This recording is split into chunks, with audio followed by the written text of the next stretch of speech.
George Pickens had a very exciting year as a rookie for the Steelers, but how does he avoid a sophomore slump like we've seen from other guys who've had great rookie years like Chase Claypool? We'll talk about that and take some of your questions here on the Locked On Steelers podcast. I'm your host, Chris Carter, here with Jeff Hathhorn from 93.7 The Fan. Let's get into it. You are Locked On Steelers, your daily Pittsburgh Steelers podcast, part of the Locked On Podcast Network, your team every day.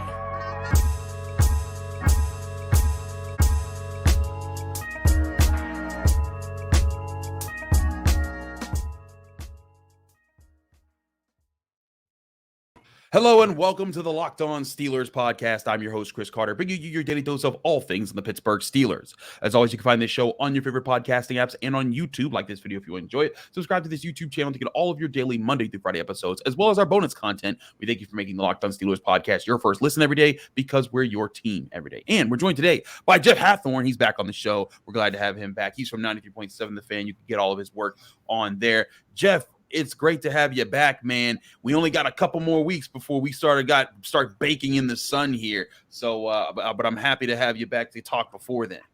Yeah, I'm ready for these like back to camp sales.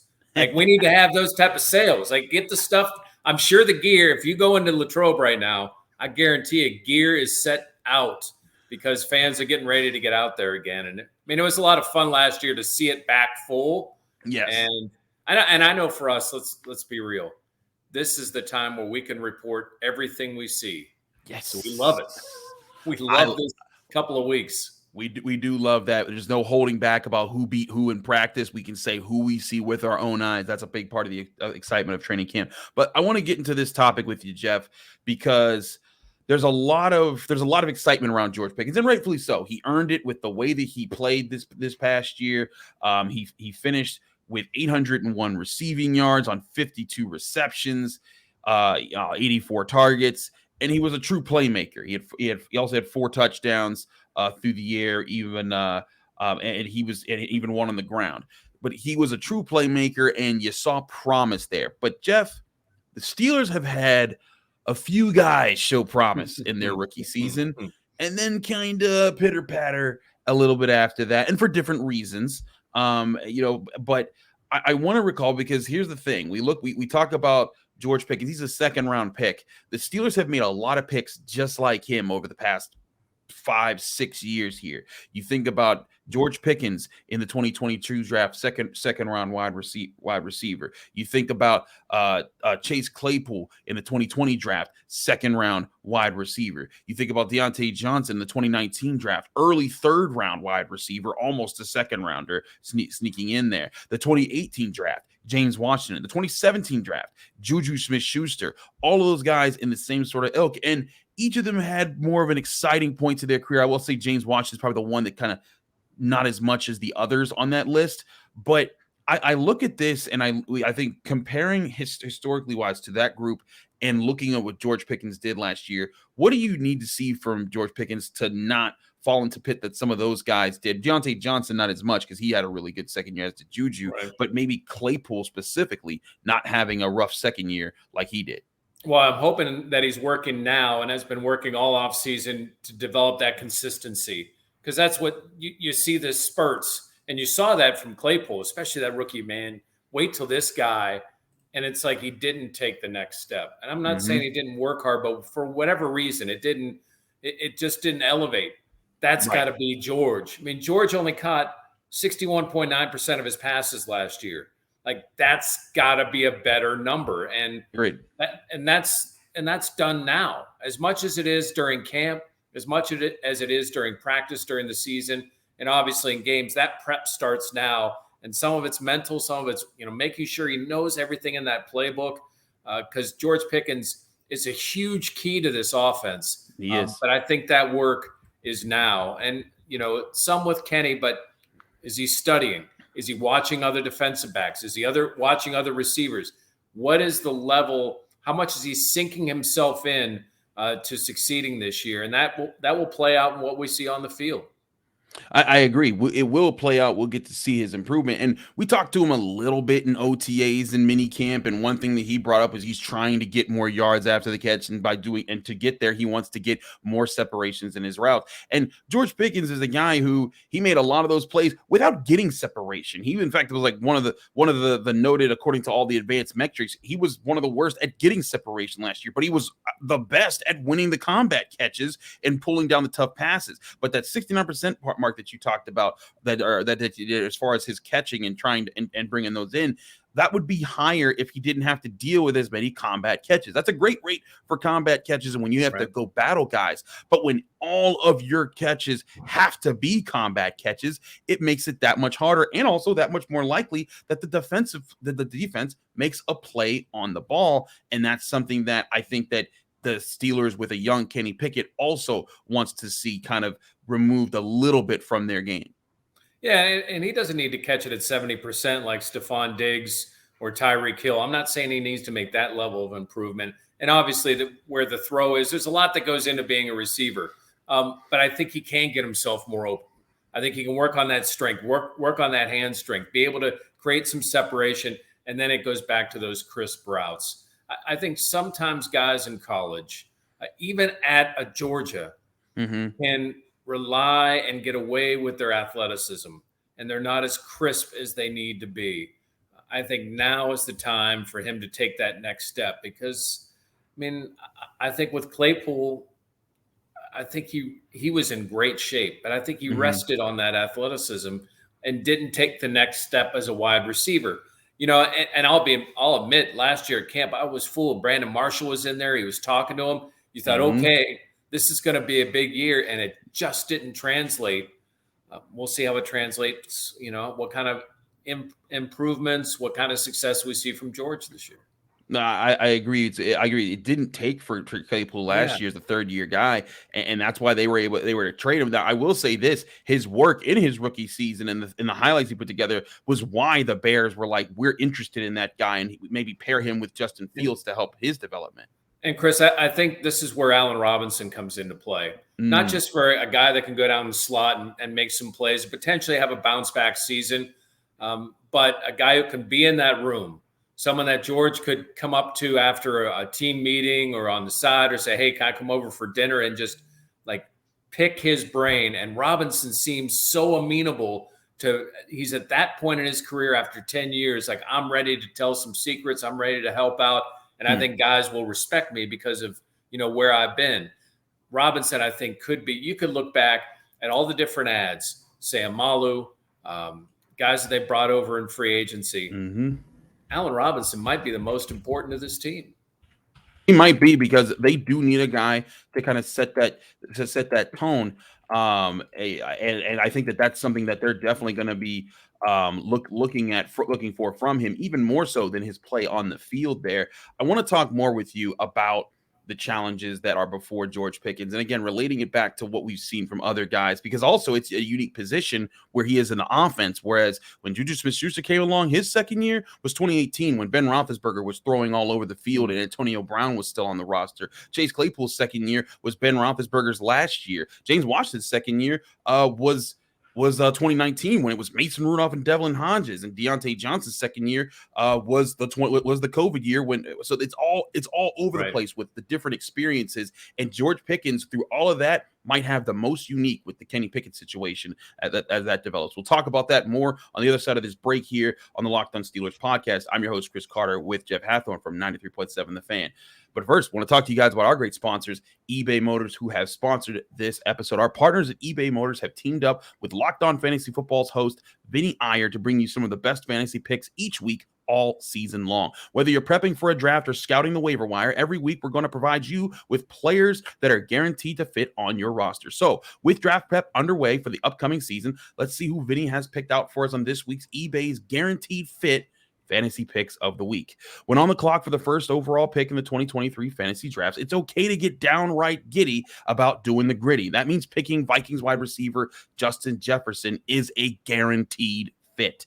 Over the past 2 seasons, Jefferson led the league in both receptions and receiving yards. He will remain a dominant number 1 target and a monster when it comes to getting those targets. Jefferson is a guaranteed fit to ignite the rest of your fantasy football lineup toward winning success. With eBay Guaranteed Fit, and over 122 million parts and accessories for your vehicle available right at your fingertips, you can make sure that your ride stays running smoothly. Air filters, brakes, batteries, taillights, alternators, shocks, struts, you name it, eBay Motors has it. And they'll make sure it's the right fit for your car, because eBay Guaranteed Fit helps you understand exactly what part you need for your vehicle the first time. So go forth, switch gears, crank the AC, and say goodbye to sweating if your ride needs a little fixing up, because now you know you'll always be set up for success from the get-go with eBay Guaranteed Fit. Everything your vehicle is calling for is just a click away. For the parts and accessories that fit your vehicle, just look for the green check. Get the right parts,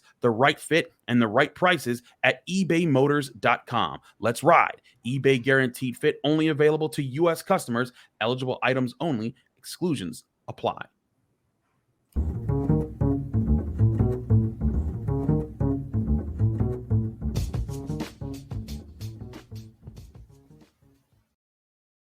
Back here on the Locked On Steelers podcast, I'm your host, Chris Carter, here with Jeff Hathhorn of 93.7 The Fan. Jeff, looking at some of the things here, before we get to all the other receivers, I'm going to pull up an image here. And this is from this. I brought this up on the show before, but I wanted to bring it up with you. This is from Reception Perception, a website that tracks route percentages and successes in routes as far as getting open. And I brought this up before, but a lot of the routes, if you look on the success by route chart, which is on the left part of your screen here, if you're watching on YouTube, but a lot of the most successful routes for Pickens were the deep balls, the 9 route, the post route, corners, the out routes. But the places where he struggled to get open more consistently, dig routes, curl routes, slant routes, all the inside routes that required a little bit more footwork to get that kind of separation, also the comeback route. And I think that kind of illustrates what we're talking about here. If he was in a position where his speed could outrun somebody, he would outrun them. But when he was in a position where it wasn't much about speed, but about making sure he's framing his routes correctly, getting in and out of his breaks so that defenders couldn't jump on what he was trying to do, that's where his weaknesses came. And if he shores those up, it opens up, if you look at the chart here, 3 red arrows pointing to the middle part of the field. That could be a big part of opening up the middle part of the field. So I've got a really easy solution here. Throw it deep. Throw it deep. You got Robinson, you got Diontae Johnson, you got Freiermuth to run the middle of the field. Throw them deep. Throw them deep. Just let Pickens do that. George, this is the deal. You go down here and you go here and over. Like that's your play. Like that, yeah. I mean, you see that post. That's why we call it a post. You go here, you go a little bit, and then you cut across. I'm going to get you the ball there.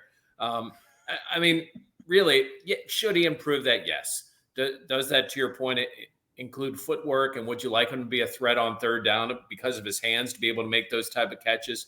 Sure. But I would hope that the Steelers coaches would look at that and say, all right, it's year 2. Let's not confuse him too much. Let's get him to perfect those deep balls because we've got guys that can catch it over the middle.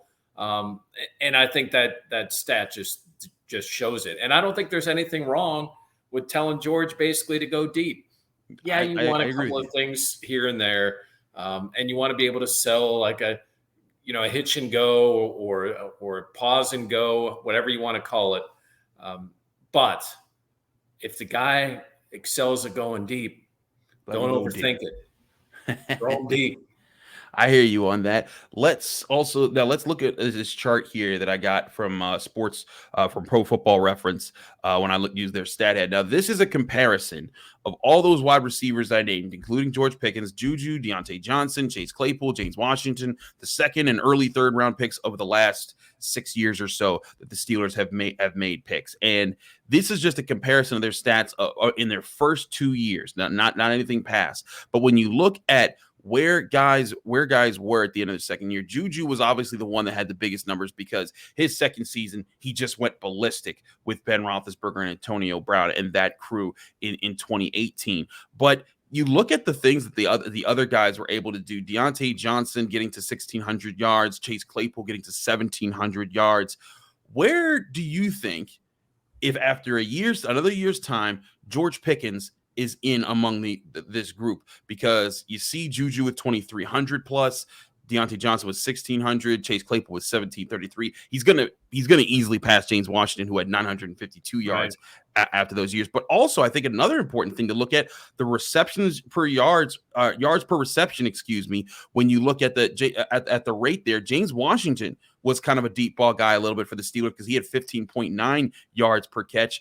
George Pickens, to your point about the deep ball, is the closest thing to him with 15.4 yards. I also want to point out JuJu Smith-Schuster through 2 years averaged 13.9 yards per catch. That is just spectacular on his part, just for all our 13 Niners out there. Bam! Shout out to my boy Adam Crowley. Tell Adam Crowley what I did. Wow. All right. This one's for Crowley. After watching James Washington against Pitt, like, you would have thought that he would have been better, right? I mean, and here's the crazy thing with Washington. He seemed to have better rapport with Ben than he did with Mason, which is so crazy. Which I don't get. I don't know why. Listen, I'd like to see him around Claypool's number, get around 1,000 yards this year. I think that's very doable in this offense. See that, if he can get that yards per reception, and if you look at the last 5 games, Pickens' yards per reception were 4 yards higher than at any point previously in the season. And what do you know? They were 4-1 over the last 5 games of the season because he was able to get deep. They were giving him some more opportunities. They were getting a few chunk plays. Still were leaving a lot of points on the board. I'm not saying that. But if you can get Pickens 1,000 yards this year and 5, 6, 7, 8 touchdowns, I know people are going to say, oh, man, I don't think that's pie in the sky for George Pickens. I think that's absolutely doable because I think there's some other options.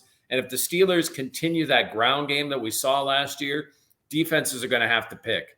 And if then George can get a couple, like we were saying earlier, if he can then get a couple downfield, then it's really going to make the defense like, oh, man, like, where do we go? We can't give up this deep ball, but we got to crowd the line of scrimmage because Najee's killing us. Right. That's when you start seeing this offense.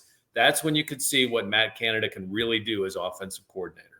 Now, I think it's also down to a character that we've kind of talked over a little bit here, but it's Kenny Pickett.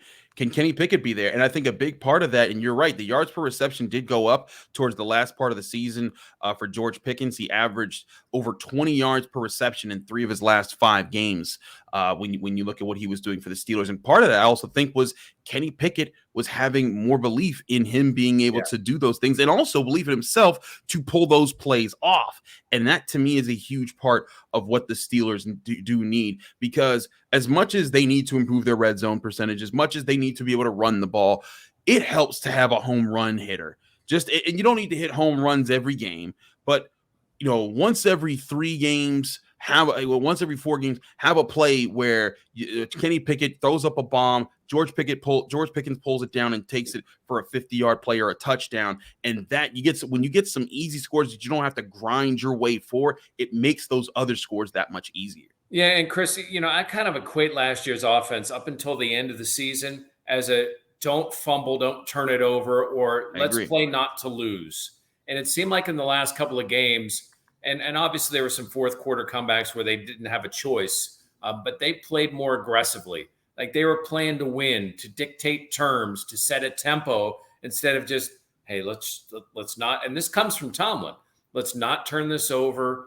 Just do those things. Get us 17 points, and we'll try to get the defense to win us a game. Like, I get that philosophy, but I think towards the end you started to see them like, okay, we're starting to get the line of scrimmage. Like, we're going to start dictating terms.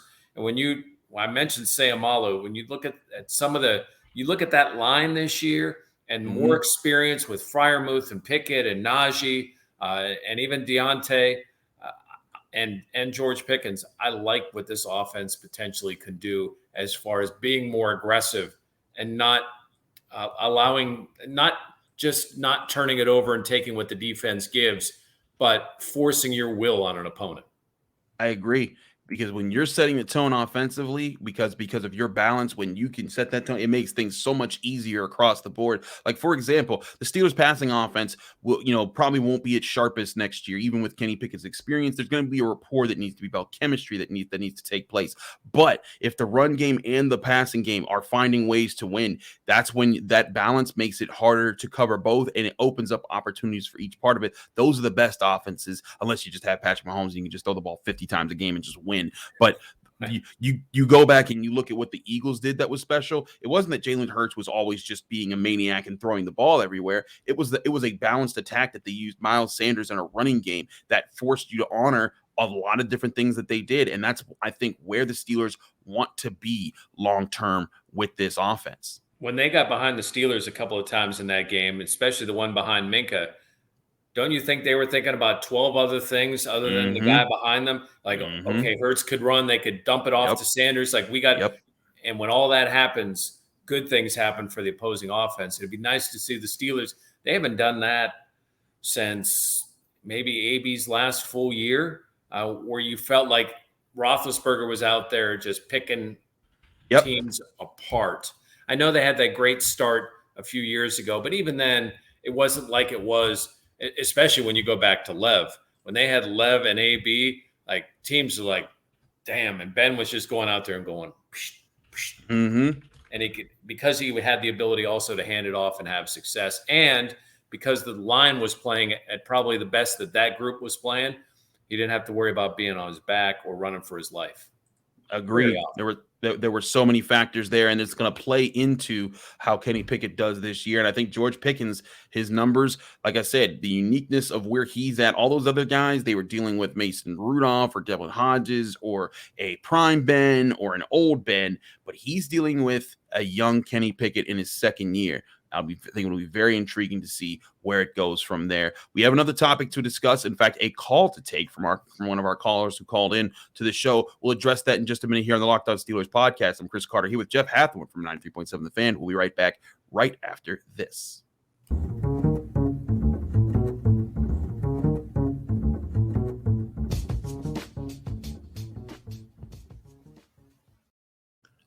Back here on the Locked On Steelers podcast, I'm your host, Chris Carter, here with Jeff Hathhorn of 93.7 The Fan.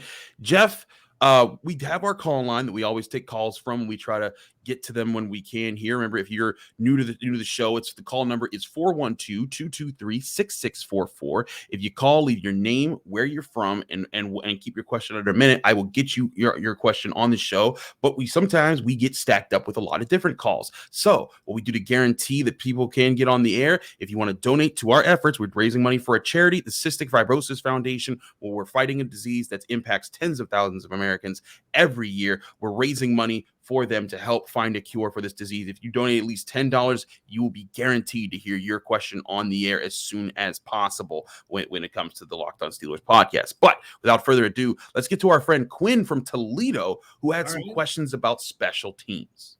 Hey, Chris. Quentin Jackson here from Toledo, Ohio. My question is about special teams. I'm just wondering where you think we're at with them. Obviously, in Boz we trust, but he's coming off of a rough year. Pressley Harvin has been very inconsistent and really don't even know who we're going to have returning the ball for us this year. Thank you. Thank you, Quinn. We appreciate your question. Remember, 412-223-6644 to call in for the Locked On Steelers hotline here and get your question on the air. Jeff, let's start with the first part, and let's talk about Chris Boswell. Now, Chris Boswell is in a unique position because he did have a struggling year last year, only made 71.4% of his field goals. That's the second lowest kicking percentage that he's had as far as field goals in his career. But the first lowest was 2018 when he made only 65%, and a lot of people counted him out then and said, he's done. Kickers don't rebound. Just go get a new guy. And then over the next 3 years, he kicked to 93.5%, 95%, and 90% on field goals, basically being, he's no one's Justin Tucker, but he's pretty doggone accurate, and one of the I think he's in that level right below him. What's your confidence that Chris Boswell does get a bounce back year in 2023? Yeah, I mean, if anyone could ever figure out kickers fully, we'd be lying unless you're Justin Tucker, who's just like this freakish athlete that just does everything and makes every damn kick. I would say this. I think back to your point on 2018, like I believe Boswell. I think there were some injuries that he was dealing with that affected him, and then I think that lingered into his mind where maybe he didn't trust himself in certain situations. And you're not going to have a great year every year. I'm not making excuses, but I do believe that we've seen enough good from him that I think Boswell will indeed bounce back. But, it doesn't hurt to have a camp leg just to make sure guys are doing what they need to do, that they're making their preparations. And there was nothing that probably you would say the same thing, nothing that I saw in OTAs that made me worry about Boswell, that made me think he wasn't taking it seriously. I expect him to come out and have a big year. Same here. They did bring in rookie kicker BT Potter just for camp, like you said, a camp leg. Yeah. Wake, I thought he was Clemson. One of the ACC schools. ACC. Long if you ain't Pitt, we don't know you. But in all seriousness, that is one of those camp legs, and not even as much for a challenge for Chris Boswell, but more so so he doesn't have to do all the kickoffs and stuff when they need stuff during training camp and things like that. But I'm right with you. I think Chris Boswell, he's a professional. He's a guy that's been ultra consistent in his career for the most part. If there's something wrong with him, we'll get to see that. And if it's the end of the road, it's the end of the road. But one thing I remember, I made this point back in 2018 when he was struggling, and the rumors were that there might be something physically wrong with him, but we weren't sure. And there were people out there that made this notion that, kickers don't ever recover from bad years. Once they have bad years, they're done. And I was like, statistically, where are you pulling that from? Like, are you just picking some random kickers who just messed up and then we're done after that? Sure, yeah, like Mike Vanderjagt missed a kick against the Steelers and then was never seen again or whatever. But that's not everybody. And I think that when it comes to Chris Boswell, he has earned the right to to prove whether he is or isn't still one of the best kickers in the league. So that's there. But let's get to the second part of the question, and that's Pressley Harvin and punting. Now, Pressley Harvin's a different situation. Pressley Harvin has yet to prove that he can be a consistent punter in the NFL. Just last year, which was better than the year before, but he averaged 44.5 yards per punt. That was good for 28th best in the NFL. That's not a good situation to have on your hands there. And this is a guy who, and Jeff, you and I, we covered Pitt. I mean, I don't know if you remember that Georgia Tech game. Pitt would pin Georgia Tech down at the 5-yard line all these times, and then Harvin would boom the ball. There were like about 5 punts that went like 60, 70 yards or something like that and flipped the field for the Yellow Jackets. And when the Steelers drafted that guy, I'm like, if they're getting that leg, they're good to go. Right. But Jeff, we haven't seen that leg. And sure, he's been through a lot, lost his grandmother, lost his father, all within a few weeks of each other in his rookie season. And that definitely has an impact on you when you're a family-oriented person. But he's got to show it this year, or there's going to be some trouble, because the Steelers went and got Braden Mann in free agency, and he was a guy who ranked 17th in punting with 46.9 yards per punt last year.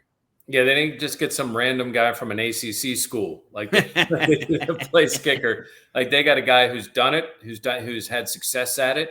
And even if this only presses him in practice, remember, was the last year the walk-on guy, the kicker that they had, is only 26. I can't remember his name. I apologize. But like, he pressed him and he pushed him during the year. And there were times you wondered, I wonder who's going to get the hat. Like who's the better guy? It was a legitimate question. Right. And I know Presley's dealt with some stuff mentally, but he's got to come out. I'm not saying this year. He's got to come out here in a couple of weeks. He's got to earn this job in camp, or he's not going to have a job. Like, there aren't options anymore. And I think I'm trying to say this delicately. Like, he hasn't come in where you look at him physically and say, wow, like, he's in great shape and has taken this seriously. Like, he's a big dude. He's not svelte. And right. I wonder if coaches look at that and say, man, how many chances, like, we love to see you come in instead of at 250, 255, whatever he might be, like, come in at 225. I'm not saying that ultimately decides how you kick, but I would think in that position, like, the fewer pounds you're carrying is probably better. And I think that's again, I'm speculating, but it just seems to me that if you just looked at him, if you're a coach and you see all these guys that go through all these off-season things and body changes and weight add, weight subtract, and Pressley just hasn't had that. Maybe he will show up at camp and you'll go, wow, look at this dude. Like, he's ready for this battle. Yeah, I'm right with you. That would certainly help his case. And you mentioned this about kickers before. I don't know how punters punt. I don't know what makes a great punter. But I know what great punting and bad punting is when I see it, because we can see the results. But I have no idea what goes into the makeup of that. And maybe it is, being a little bit better in shape if Pressley Harvin is, because everyone called him the chunky punter because he was a little bit bigger. But I mean, hey, he was big in college when he was booming them. And it's one of those things where and again, the nuances of punting and kicking. I've never learned when I tried to study it. I was like, I don't get it. But like, that's one thing when it comes to translation from college to pros that I've always been like, what's the difference? You're kicking the ball. You're not competing with anybody else. Maybe in the NFL, guys are getting there a little bit quicker, I guess, if that's a thing. But you need to be able to punt the ball, and that's what Pressley Harvin. He's got to show that, and it's got. You're right. It's got to be training camp. Chris maybe is overthinking it.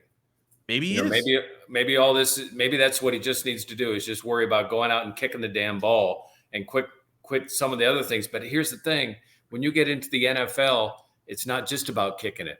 It's setting up your coverage, and in college too. You're setting up your coverage. You're directional kicking. You're pinning somebody deep. You're trying to get high hang time. Like, there's more that goes into it. You're coughing corner. Maybe you drop the ball a little differently because you're close to midfield. I mean, there are a lot of different things you've got to deal with, and I know you deal with it at college, but in the NFL it gets real because it's the last level. You're getting paid to do it, and if you don't do it, they're going to find somebody that will. I agree.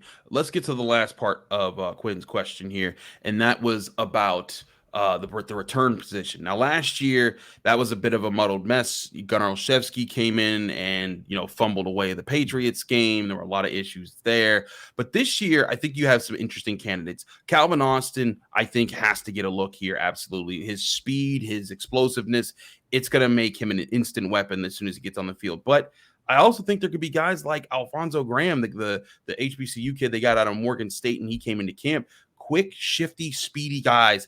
I get that you want a possession receiver back there who's not going to fumble the ball, but let's face it, they've been trying that with guys like Olszewski, guys like Switzer, guys like they've tried different defensive backs who they've thrown back there. Get me a speedster who is going to break loose and make a play, get you 20, 40 yards on occasion, and be a problem. I think it needs to be one of those guys. Jeff, where do you stand on who you'd like to see returning the ball for the Steelers this year? Yeah, it's Calvin Austin. I mean, period. Like that's my guy. And that's how he breaks into this roster. That's how he gets a helmet. That's how he gets an opportunity maybe to start contributing on offense, because he does it on special teams. That gets him into the game, and then you can work him in to what you're doing offensively. But that's the guy that I want to see. And, you could see guys catch punts in practice. Like, if you're at camp and it's special teams period, you think, okay, I'm going to go grab a Coke, or I'm going to go, do whatever. I'm going to go get some popcorn from the concession. Don't. Like, if you want to find like one of the positions that's truly a battle, watch how these guys deal with special teams when they start putting more pressure on them, when it starts getting real. But I think for me, there's no doubt I want returning kicks. And I don't know what kickoffs are going to look like this year. It really seems like there's going to be a lot of fair catches. I mean, the advantage of getting the ball in the 25 when most returns you may not get there anyway, seems like that's a no-brainer. But punt returns, man, I mean, we've only seen it a few times in Steeler history. AB did it for a little bit before he became a big-time receiver. And then there was that dude who ended up going to Detroit, whose name is escaping me, who had a couple of nice punt returns. The smaller receiver, number 11. And sorry, I'm spacing on his name. Stephon Logan? Yes. And if we can see that, we can see, Austin becomes something like that. Again, that gets him in. That's where his priority needs to be right now. I agree. Priority needs to be there. Also, look out for Jordan Byrd. He's another speedster that could be in competition there. Yeah, walk on like that. That's a guy that they liked. I think it was San Jose State. He was a running back, and then they converted him. Like this is a guy that he's got some speed, but you'd think because Austin was a draft pick that he's coming off an injury, like he's going to get every chance to win that job. I think he will too. It's going to be interesting to see all the special teams battle. Thanks again to Quinn for our questions here on the Locked On Steelers podcast, and thank you, Jeff, for hopping on the Locked On Steelers podcast. Let people know they can find you, follow you, and get more of your work. Yeah, you can find me on Twitter at @JHathhorn and also at 937thefan.com. We'll have coverage. We'll see this guy over here. If I can point in the right direction. There you go. I'll see you at camp in a couple of weeks. I can't wait, man. It's like that time of year. And like I said, when we started, this is the time when we can report everything we see. So I love this time of year.